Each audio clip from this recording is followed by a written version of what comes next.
أعوذ بالله من الشيطان الرجيم. بسم الله الرحمن الرحيم. السلام علیکم ورحمۃ اللہ وبرکاتہ۔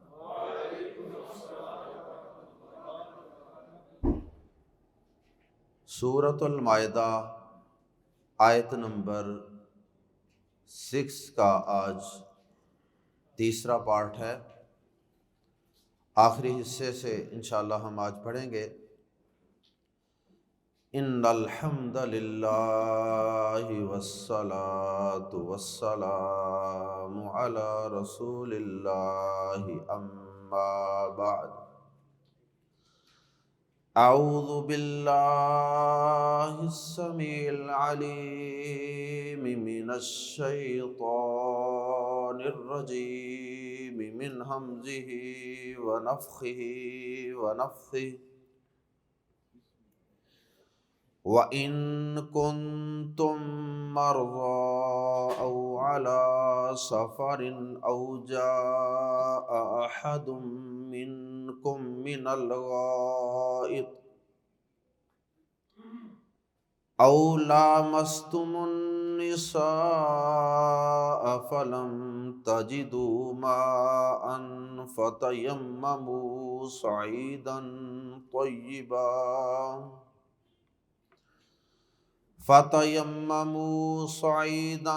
طيبا فامسحوا بوجوهكم وأيديكم منه ما يريد الله ليجعل عليكم من حرج ولكن يريد ليطهركم وَلِيُتِمَّ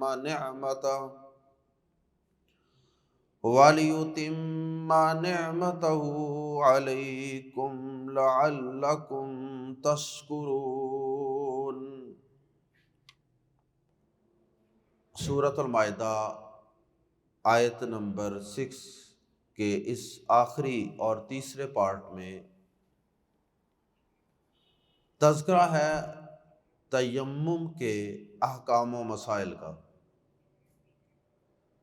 تیمم کا لفظی معنی ہوتا ہے قصد کرنا، ارادہ کرنا۔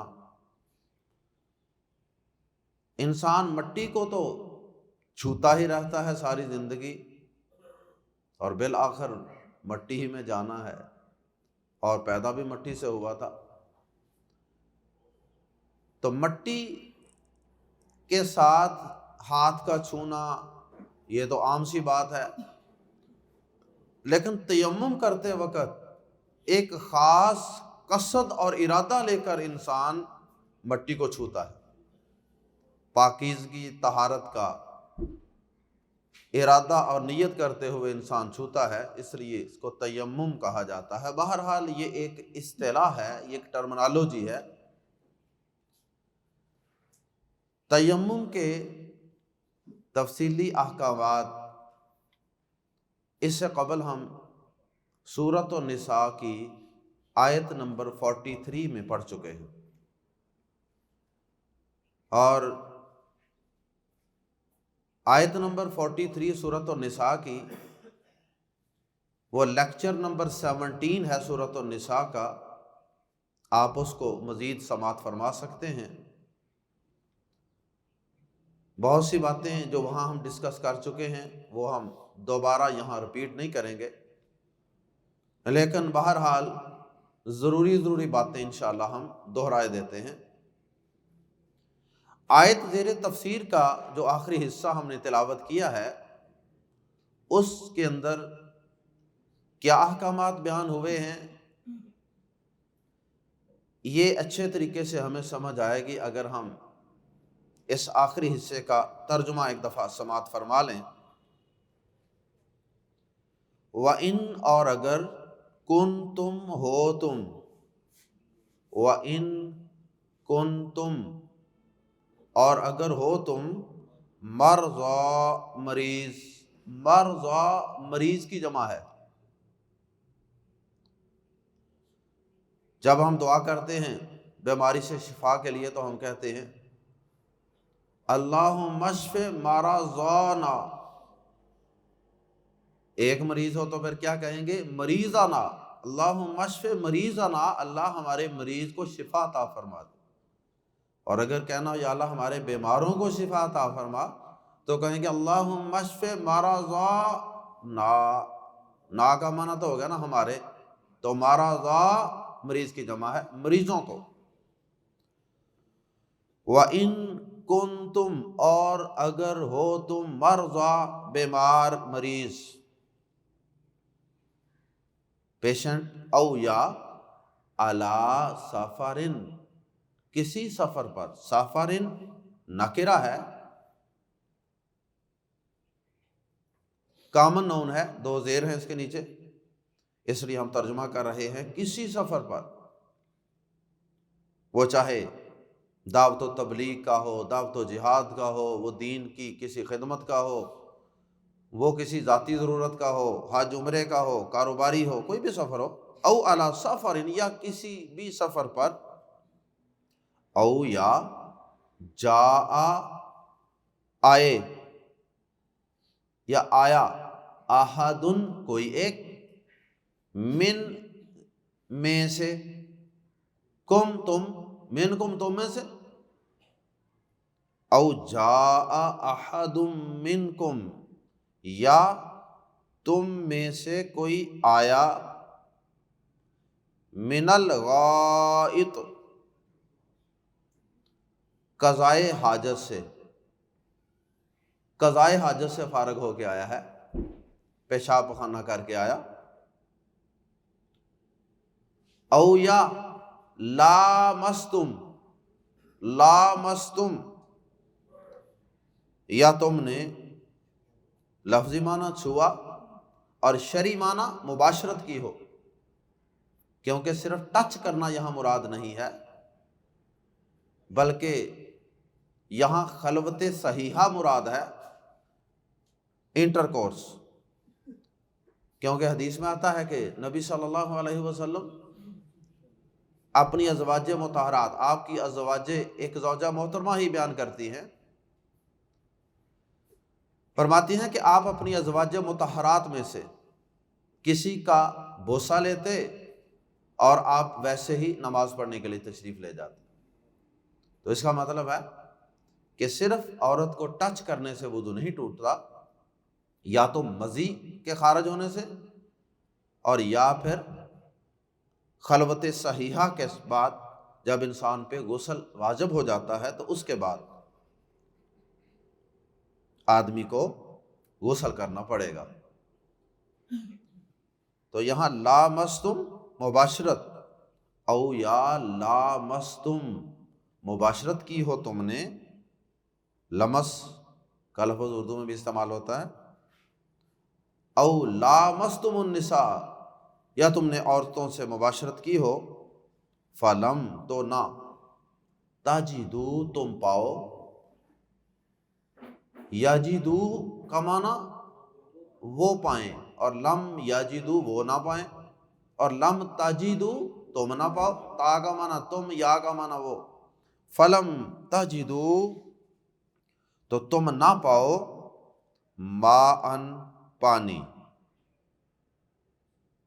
یا کوئی پانی، پھر تم کوئی پانی نہ پاؤ، کوئی پانی نہ ملے۔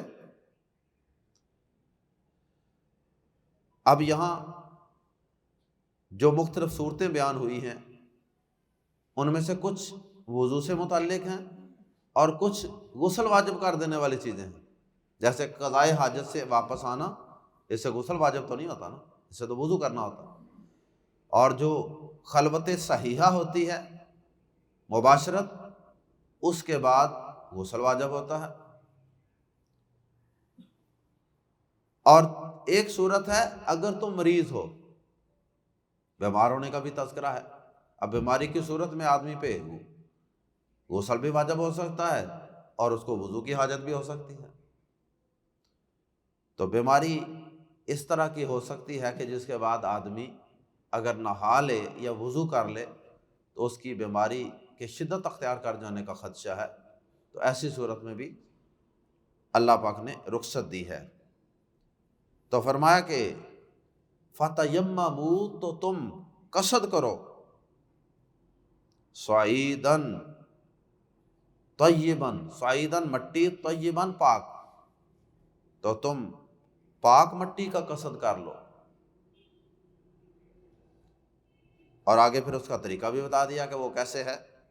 فَامْسَحُوا، پس تم مسح کر لو، بی کا یا پر، یہ بازر بھی کئی معنوں میں آتا ہے، یہ کبھی الا کے معنی میں بھی آ جاتا ہے، کبھی فی کے معنی میں بھی، یہ کبھی لی کے معنی میں بھی، یہ بڑا وسیع قسم کا حرف جار ہے، پریپوزیشن ہے۔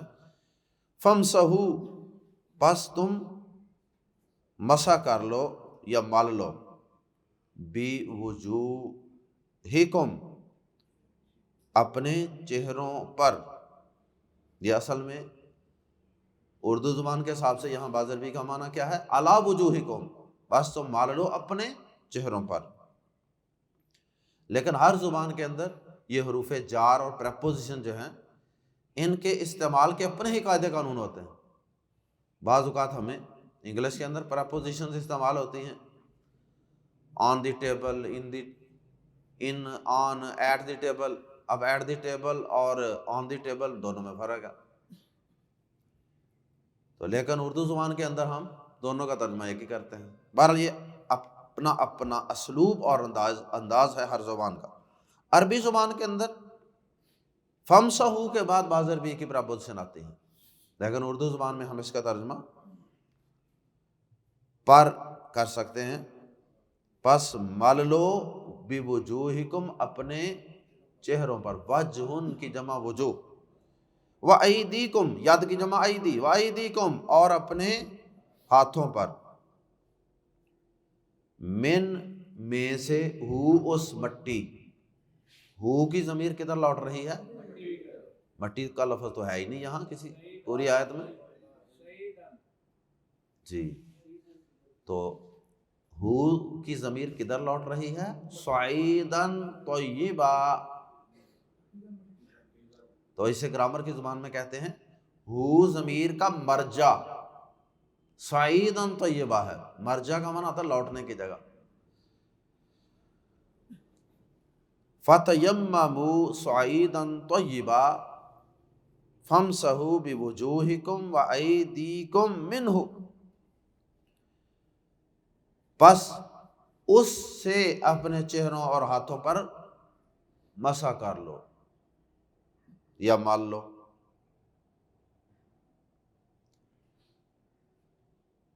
اب باقی صفحات میں پڑھتے ہیں۔ اب اس آیت کریمہ سے کیا کیا باتیں معلوم ہوئی؟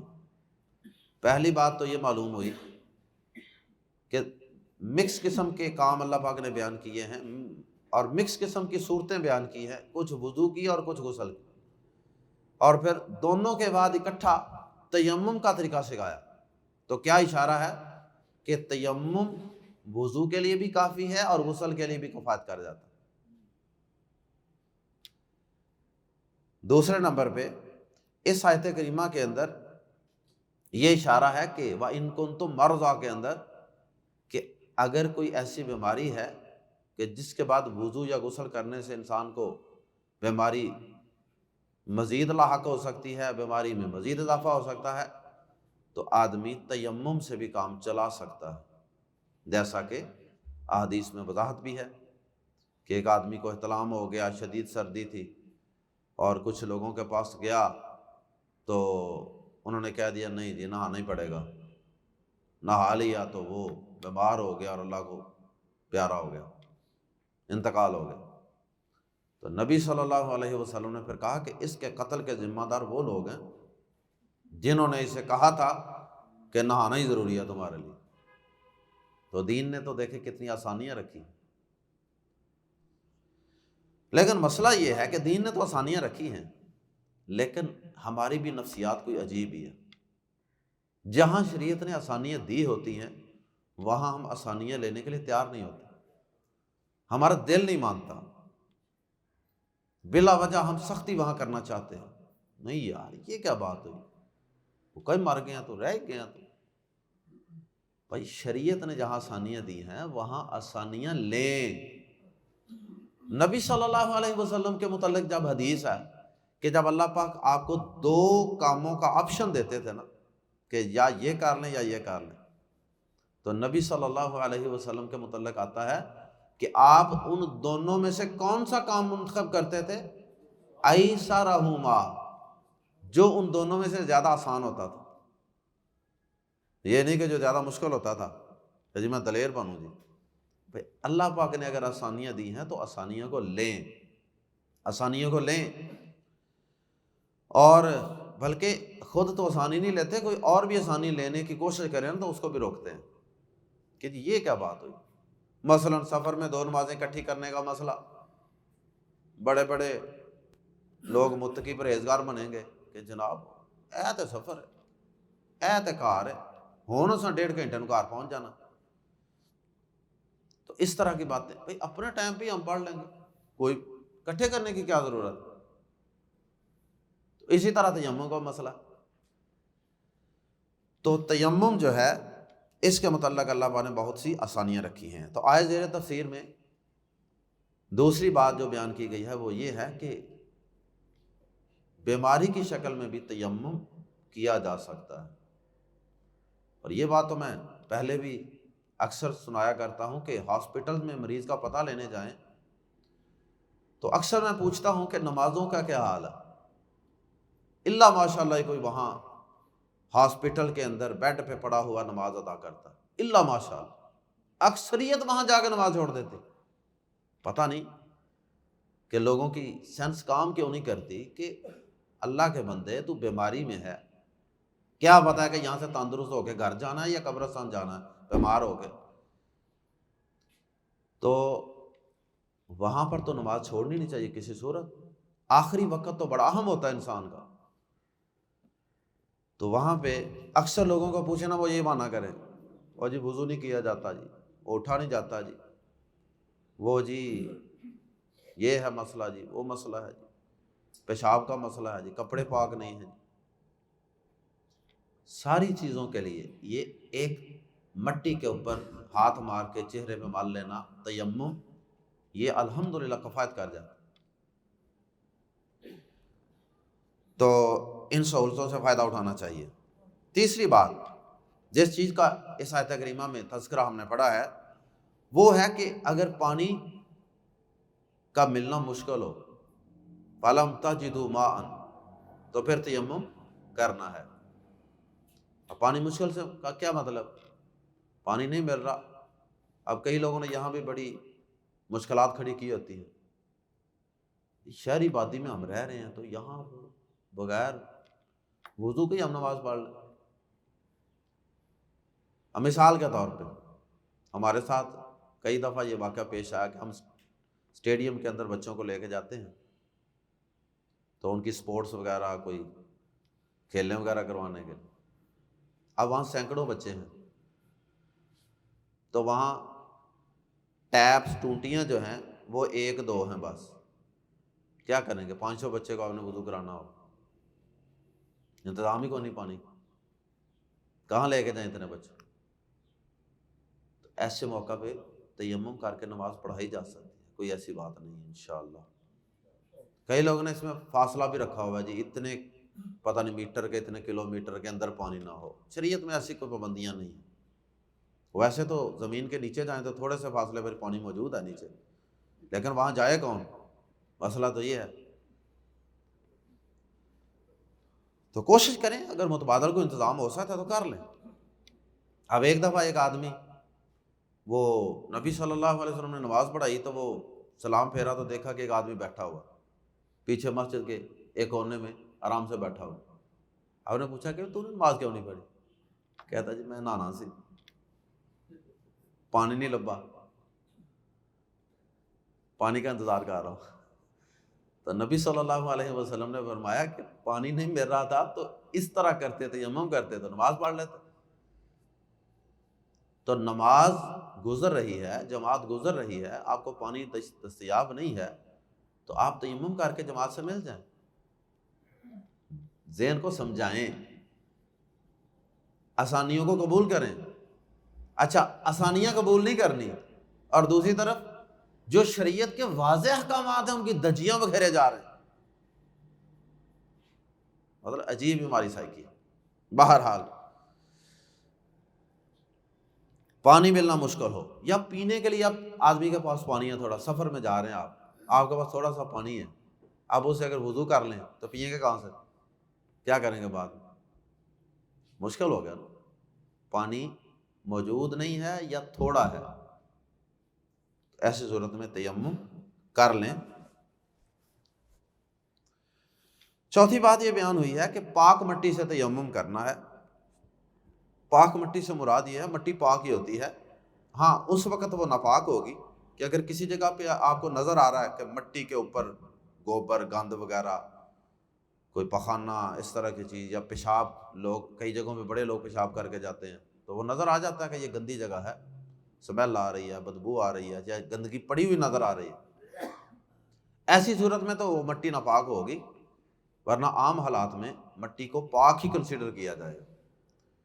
ایک دفعہ نبی صلی اللہ علیہ وسلم نے عورتوں کو جب پردے کے احکامات سکھائے، اللہ پاک نے آیات نازل فرمائیں، تو آپ نے عورتوں کو حکم دیا کہ اپنی چادریں اور اپنے برقعے یا جو بھی پردے کے لیے کپڑا ہے اس کو نیچے لٹکا کے رکھیں، پاؤں کے اوپر بھی لٹکا کے رکھیں، پاؤں بھی ڈانپ کے رکھیں.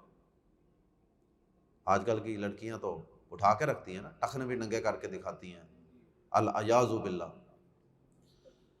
تو عورتوں نے پوچھا کہ اللہ کے نبی صلی اللہ علیہ وسلم جب ہم مسجد وغیرہ میں جاتی ہیں یا کہیں، تو مسجد میں جاتے ہوئے اب ہم کپڑا زیادہ لٹکائیں تو رستے میں کچھ گندگی والی جگہیں بھی آتی ہیں، وہ کپڑے کو لگ جاتی ہے گندگی، تو نماز پڑھنی ہوتی ہے.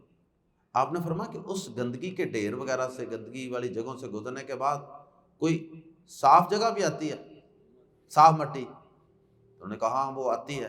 تو فرمایا وہ کپڑا جب بعد میں صاف مٹی کے اوپر رگڑتا ہے پاک ہو جاتا ہے.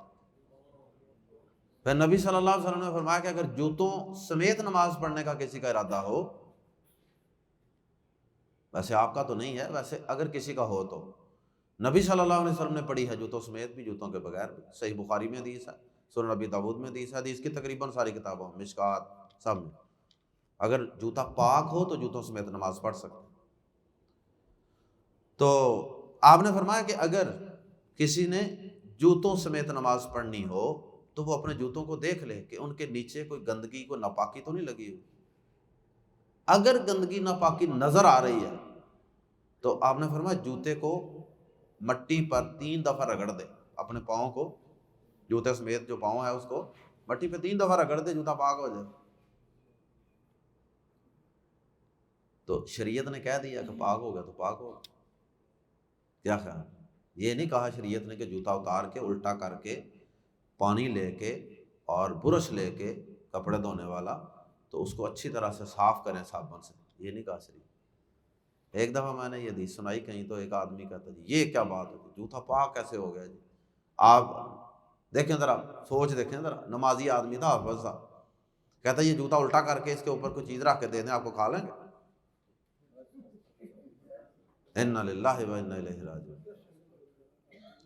میں نے کہا کہ اگر میرے نبی پاک صلی اللہ علیہ وسلم نے ایسا کہا ہوتا کہ جوتا رگڑ کے تو اس کے اوپر کوئی چیز رکھ کے کھا لیں تو میں نے پھر کھا لینی، لیکن میرے نبی نے صرف یہ کہا ہے کہ اس کو رگڑ کے نماز پڑھ سکتے ہیں، تو صرف نماز کی حد تک کی بات کریں آپ، اس سے آگے کیوں جاتے ہیں؟ تو میں نے کہا اگر آپ نے عقل کے گھوڑے دوڑانے ہیں تو پھر آپ آئیں ذرا، جب آپ سجدے کی حالت میں ہوتے ہیں اپنا میدا اتار کے، اپنی چھوٹی آنتیں اتار کے، بڑی آنت اتار کے وہ سائڈ پہ رکھ دیتے ہیں، اپنا مسانہ اتار کے سائڈ پہ رکھ دیتے ہیں، پھر نماز پڑھتے ہیں. پتہ نہیں اس کے ساتھ ہی پڑھتے. تو میں نے کہا اس کے اندر گند ہوتا ہے کہ نہیں؟ گند ہوتا ہے کہ نہیں؟ انتڑیوں میں گند ہوتا ہے کہ نہیں؟ مسانے میں پیشاب ہوتا ہے کہ نہیں؟ اس کے سمیت ہی آپ سجدے کر رہے ہیں، رکوع بھی کر رہے ہیں، نماز بھی پڑھ رہے ہیں، اندر تو آپ کا گند ہے سارا. تو میں نے کہا عقلی گھوڑے نہیں دوڑاتے شریعت کے آگے پاکی ناپاکی کے معاملات. بہرحال مٹی پاک ہی ہوتی ہے. اب نبی صلی اللہ علیہ وسلم نے مسجد نبوی کے اندر جب ایک اجنبی نے وہ اور ایک عرابی نے، دیہاتی نے، بدو نے پیشاب کر دیا تھا، کچی مٹی تھی نا، آپ نے ایک پانی کا ڈول صرف اس کے اوپر بہایا تھا، کہاں پاک ہو گئے؟ اور پیشاب آپ کا کیا خیال ہے وہ پیشاب کدھر گیا؟ پیشاب تو ادھر ہی ہے نا، پیشاب ادھر ہی ہے۔ وہ اس طرح ہمارے جس طرح آج کل چپس ہوتی ہے، ٹائلیں ہوتی ہیں، اس طرح کی کوئی جگہ ہو پھر پانی اوپر بہا کے ویپر شیپر ماریں پھر تو وہ چلا گیا باہر گٹروں میں، لیکن کچی مٹی کے اوپر پیشاب کر رہا ہے اور آپ نے اوپر پانی کا ایک ڈول بالٹی بہا کے کہہ دیا پاک ہو گئی، پاک ہو گئی۔ اب وہ پیشاب پانی مکس ہو گئے، اب اس کی شدت کم ہو گئی پیشاب کی، وہ مٹی جذب کر جائے گی، کچھ اڑ جائے گا، کچھ زمین کے اندر جذب ہو جائے گا، مٹی پاک۔ بہرحال مٹی عاملات میں پاک ہوتی ہے، اور مٹی کی جتنی بھی قسمیں ہیں، یہ زمین کی جتنی بھی تہیں ہیں، مثلا ریت ہے، یہ ریت بھی مٹی ہی کی قسم ہے، یا ریتلی مٹی ہے، یا کوئی کچی دیوار ہے، یا کسی جگہ پہ آپ کو مٹی نہیں مل رہی، گرد و غبار کافی زیادہ نظر آتی ہے کسی چیز پہ پڑی ہوئی، اس کے اوپر بھی مار لیں انشاءاللہ تیمم ہو جائے گا۔ پانچویں چیز ہے جو اس آیت کے آخری حصے میں بیان ہوئی ہے، وہ طریقہ ہے تیمم کا۔ تیمم کا طریقہ بیان ہوا ہے اور وہ یہ ہے، صحیح بخاری کی احادیث کے مطابق، اس کی مزید میں وضاحت کر دیتا ہوں۔ سب سے پہلے تو نیت اہم ہے، پاکی کی نیت سے ہاتھ لگانے ہیں، پھر بسم اللہ جس طرح وضو سے پہلے پڑھتے ہیں، چونکہ یہ وضو کا قائم مقام ہے، غسل کا قائم مقام ہے، تو اس سے پہلے بھی بسم اللہ پڑھیں، بسم اللہ، اور دونوں ہاتھ مٹی پہ ایک دفعہ ماریں، اس کے بعد اس طرح کریں، پھونک مار لیں ہاتھوں میں، اور اس کے بعد دونوں ہاتھوں کو اپنے چہرے پر پھیر لیں، اس کے بعد دایاں ہاتھ بائیں ہاتھ کے پیچھے اور بائیں ہاتھ دائیں ہاتھ کے پیچھے، یہ آپ کا تیمم مکمل ہے۔ اب اس میں پہلے چہرے پر پھیر لیں، بعد میں ہاتھوں کو ایک دوسرے کے پیچھے پھیریں، پھر بھی ٹھیک ہے، یا ہاتھ مار کے پھونک مار کے، تو پہلے آپ اس طرح کر لیں، ہاتھوں کے پیچھے ہاتھ پھیر لیں، بعد میں چہرے پر پھیر لیں۔ یہ دونوں ترتیبیں نبی صلی اللہ علیہ وسلم کے سنت سے ثابت، تو اس آیت کے اوپر عمل ہو جائے گا دونوں صورتوں میں۔ اچھا، بعض لوگ سمجھتے ہیں جی تیمم جو ہے نا وہ ہر نماز کے لیے ضروری ہے۔ نہیں، ہر نماز کے لیے تیمم ضروری نہیں ہے، جس طرح وضو ہر نماز کے لیے ضروری نہیں ہے۔ اگر آپ نے تیمم کیا ظہر کے وقت اور عصر تک آپ بے وضو نہیں ہوئے تو آپ عصر کی نماز بھی اسی کے ساتھ پڑھ سکتے، تیمم کے ساتھ بھی ایک سے زائد نمازیں پڑھی جا سکتی۔ اسی طرح تیمم کتنی کو دیر ہو سکتا ہے؟ نبی صلی اللہ علیہ وسلم نے فرمایا 10 سال بھی پانی نہ ملے تو تیمم کرتے رہو، اتنی آسانی ہے۔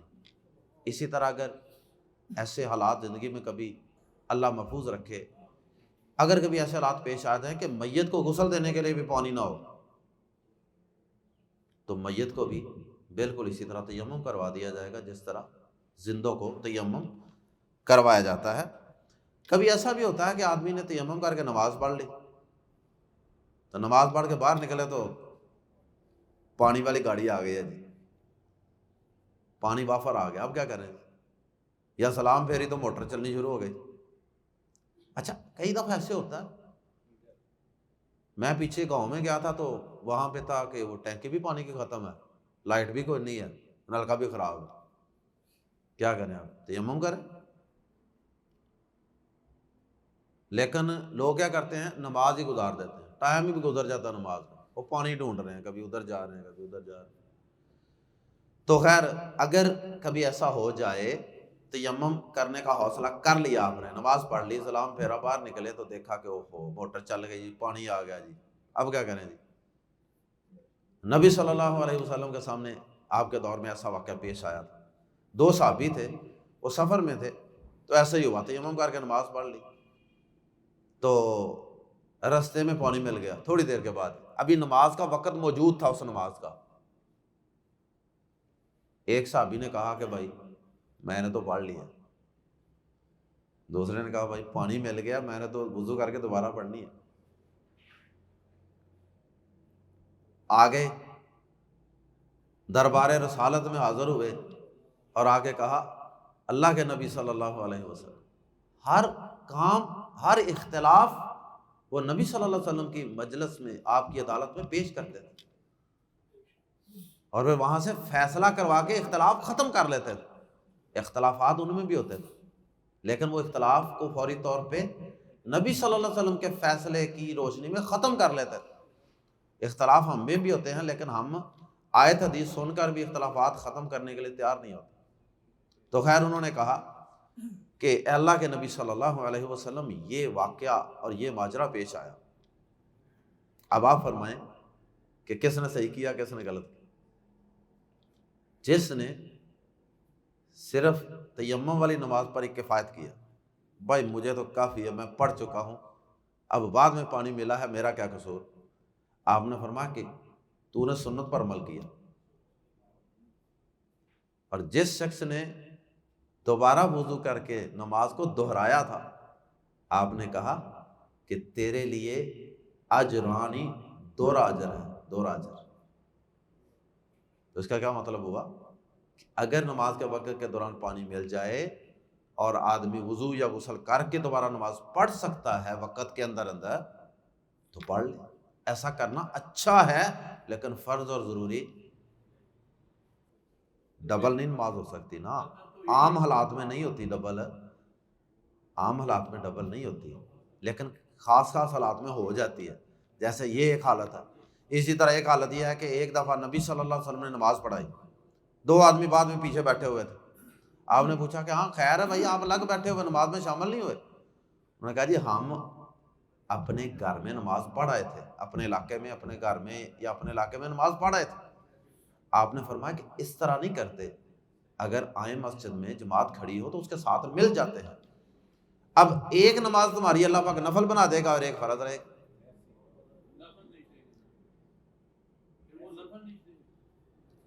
تو بعض صورتوں میں نماز دو دفعہ پڑھی جا سکتی ہے، اجر دورہ ہو جائے گا۔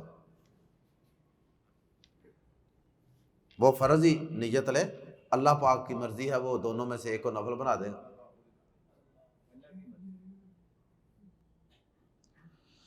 ما یرید اللہ، نہیں چاہتا اللہ، ما نہیں یرید چاہتا اللہ، اللہ لی کہ یجعل وہ کرے، وہ بنا دے، وہ کر دے، علیکم تم پر، من حرجن کوئی تنگی، حرجن نکرہ ہے، کامن نون ہے اس لیے ہم ترجمہ کر رہے ہیں کوئی تنگی۔